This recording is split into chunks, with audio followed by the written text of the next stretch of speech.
I'm from Cleveland, Ohio.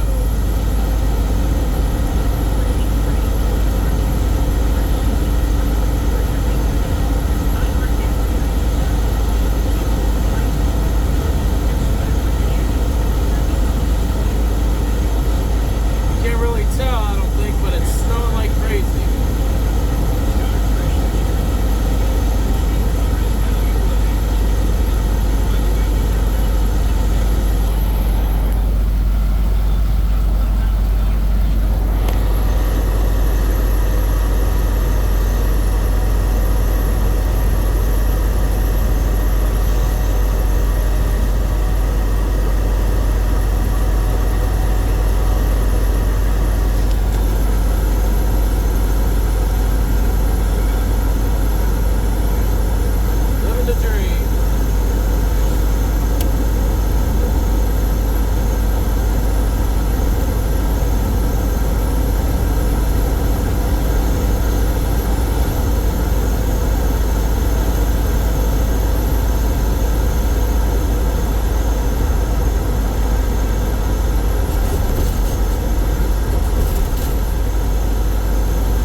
About driving these big machines, and you didn't notice, the school bus,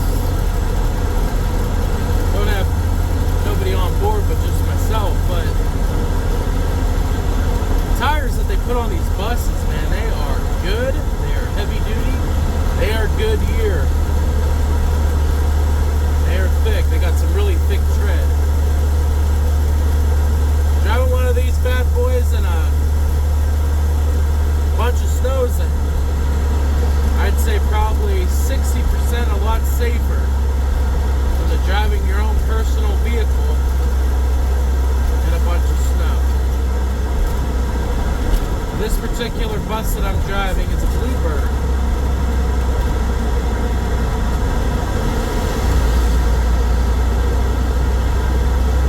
And 2005 Bluebird. It's got a Cummins engine. This thing is a tank. It's old.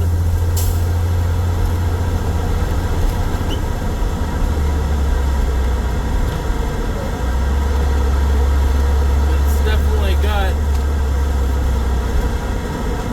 a lot of dough in it. As compared to your newer generation buses, well, I wouldn't say that because there's an Thomas Built Bus brand, Thomas Built Buses brand. That's the brand name, Thomas Built Buses, and they're 2005, 2000, anywhere between 2000 and 2005. Now they were tanks, but they took a lot of engine power to get that bus rolling. And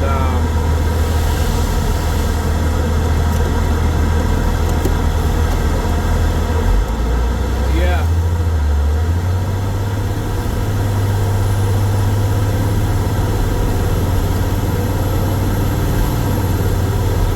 A lot of times, and then those old Thomas Built buses,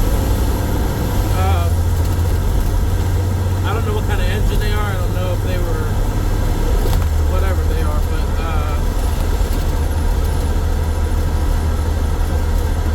you know, if you push the pedal down too hard, you'll trigger an engine warning. And I don't know if it was a faulty sensor or if it was built that way. And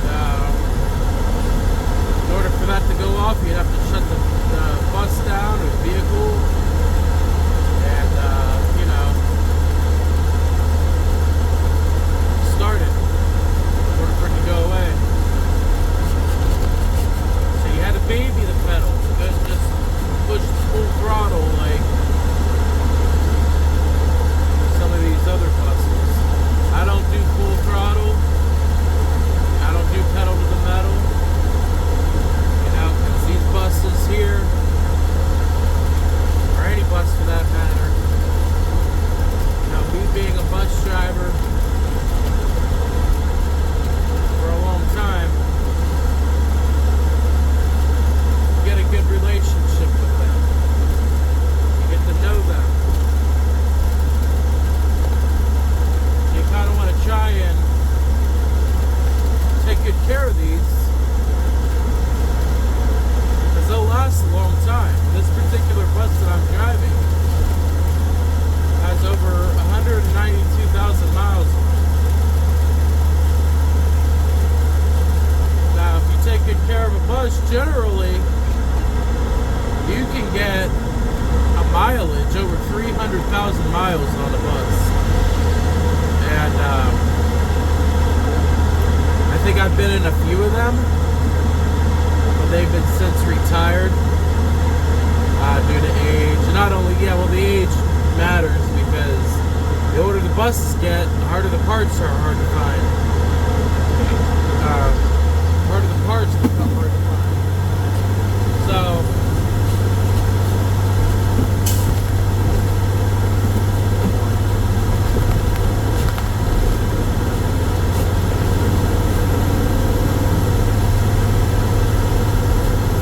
I see a lot of these new generation drivers, you know, 1, 2, maybe even 3 years. They just get in it and even let it warm up before you take off. You just get in it and go. Which causes a lot of damage to the engine. Same as a car. You know, you search a car up, you're supposed to wait at least 3 minutes before take off and let your engine warm up first, because you know, it's kind of like a human body, really. Human bodies are both the same way.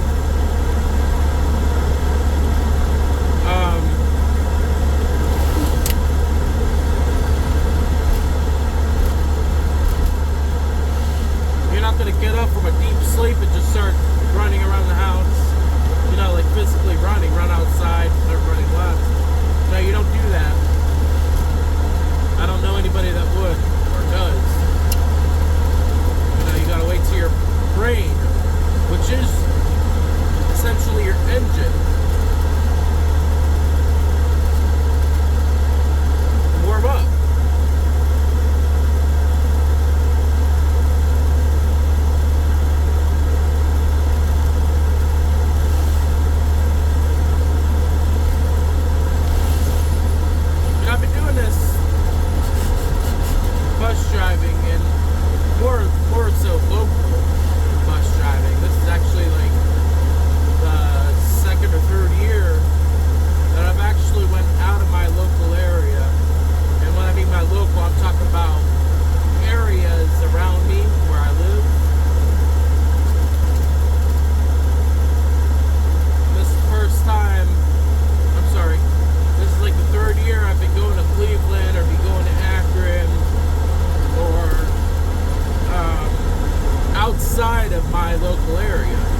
first, when I first started doing it, man, I tell you what, my nerves were crazy.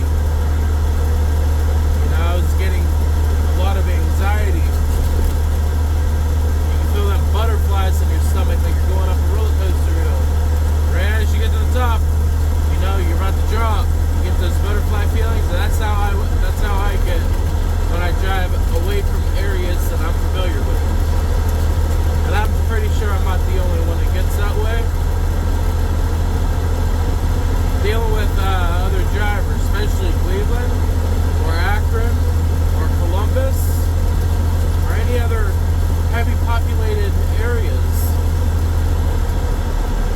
can make anybody that's not used to it have anxiety or panic, feel panicked. And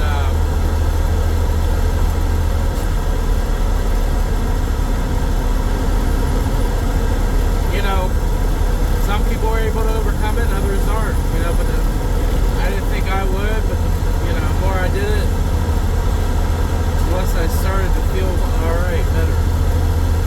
Now I'm accustomed to driving out of my local area. I think it was more set on the traffic. I wasn't used to it then. I was used to light. And heavy to me, it's kind of like maybe 15, 20 cars on a highway, you know, around me. If that. You know, when you get into Cleveland, you go about anywhere between 45 and 60, 65, you know, just flying past you and all that other stuff. So,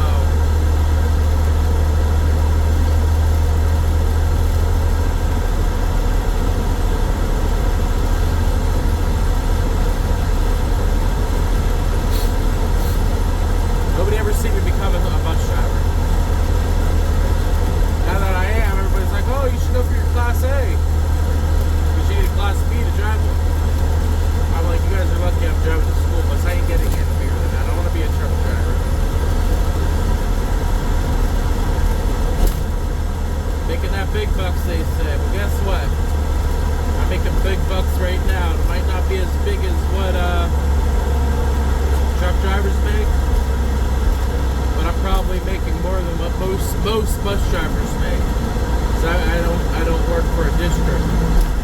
I work for a private company, like most truck drivers do.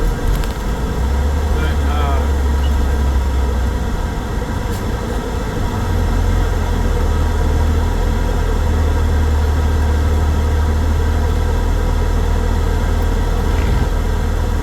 yeah.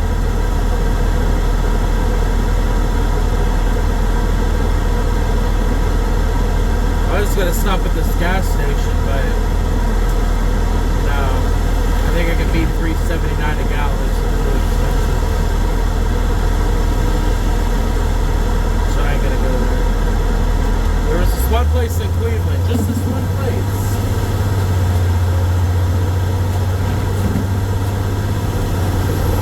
that was selling diesel for $3.15 a gallon.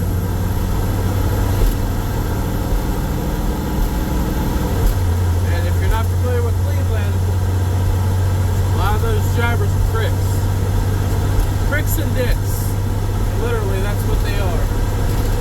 They be going around you, know that you're waiting in line, they'll still go around you, squeeze their fat asses in there.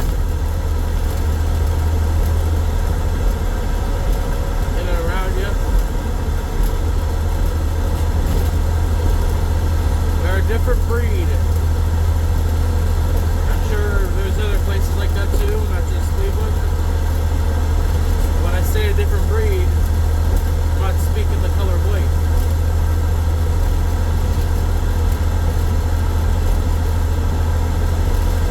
I'm not speaking the color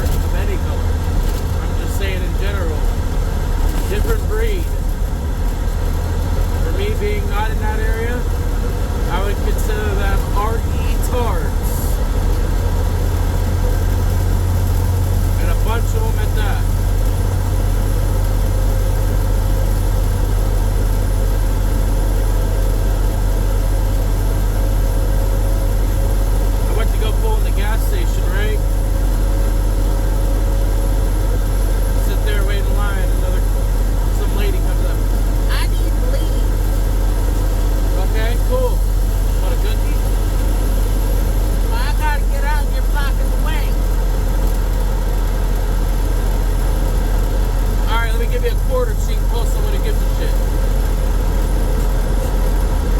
Let me give you 2 quarters so you can call the ambulance. Highly disrespectful people that live in Cleveland.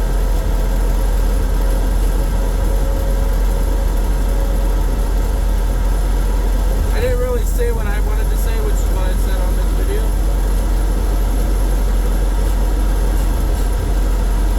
I didn't say that. It's not professional.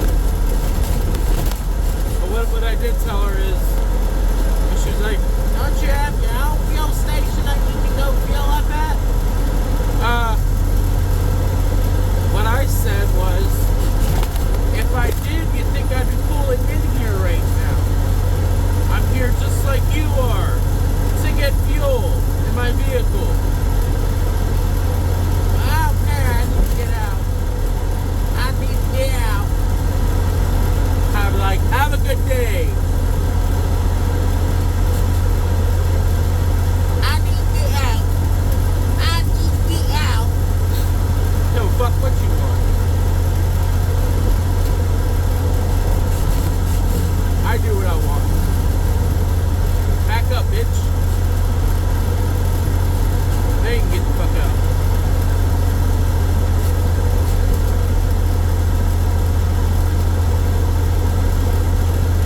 Pardon my, or excuse my, my cussing, but, you know, that Cupid stunt pissed me off, so, when I said Cupid, you know, like that little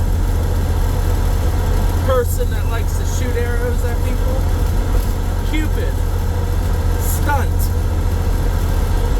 Little Cupid stunt. S-T-U-N-T.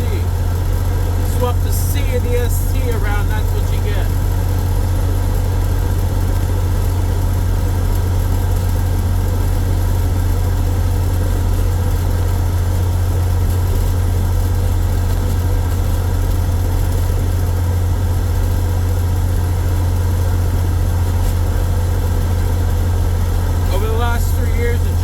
Driving outside of the neck of the woods that I live in, I've learned that others are ruthless, and you gotta be ruthless back. Defensive and offensive driving, man. It's the only way you're gonna get it over to the next lane.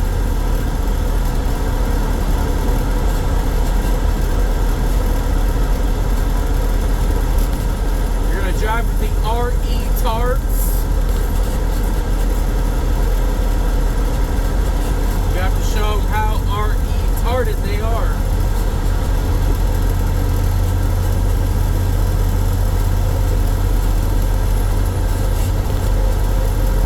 That's just how it goes, unfortunately.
essentially told Community Bus and HR Larry Cunty to go fuck off.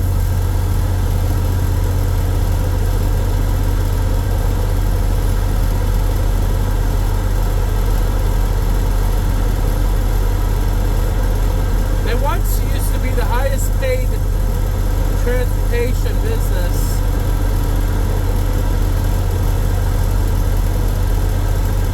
Now they're probably the lowest. I mean, they pay less than the school districts do. What's that tell you? They want to lowball everybody.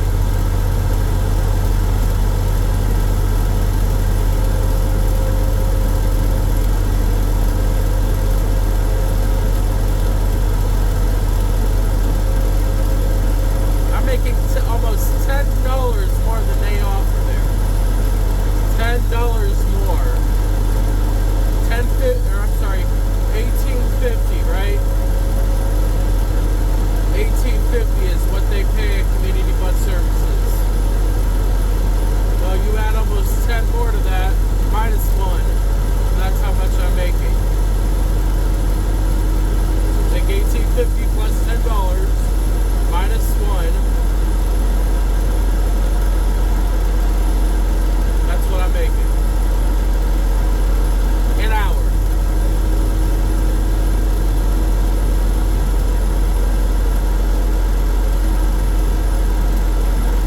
Is it strenuous work? Driving a school bus isn't an easy job. A lot of people that never drove a school bus before think all you do is sit and drive. That's not the case. You got over 60 kids, most generally fully packed, on a school bus. You have to keep an eye on them, make sure they aren't starting problems with other students. You gotta make sure they aren't,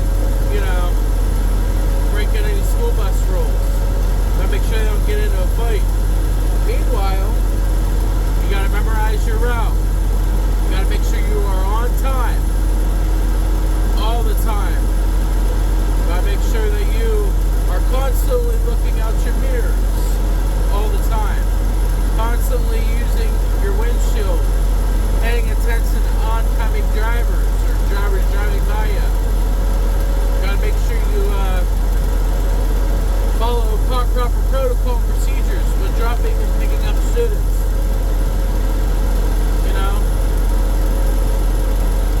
Sure, all we do is sit around on a bus, obviously, we drive it.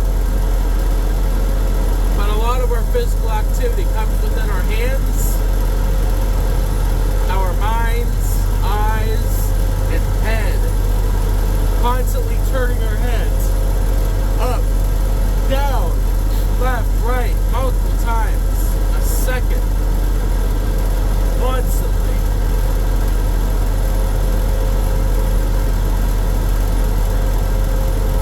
Vocalizing,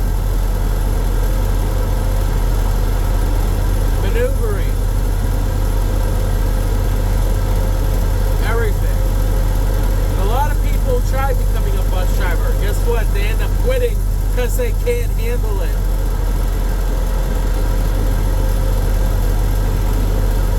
I've been doing this for almost 10 school years.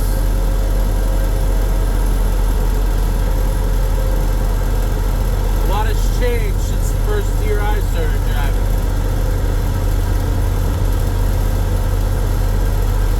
What? As any other bus driver would, they adapt to change. You have to be adapted to change. You have to be flexible on change. Does it suck? Absolutely. But it's a good job. Because first off, you're driving. If you like driving, there's a benefit. If you like enjoying the day, there's a benefit. You're not stuck in a building somewhere working retail or factory or whatever you do. You're enjoying the weather. You're enjoying what you love doing.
then, goodbye for now, and have a great day.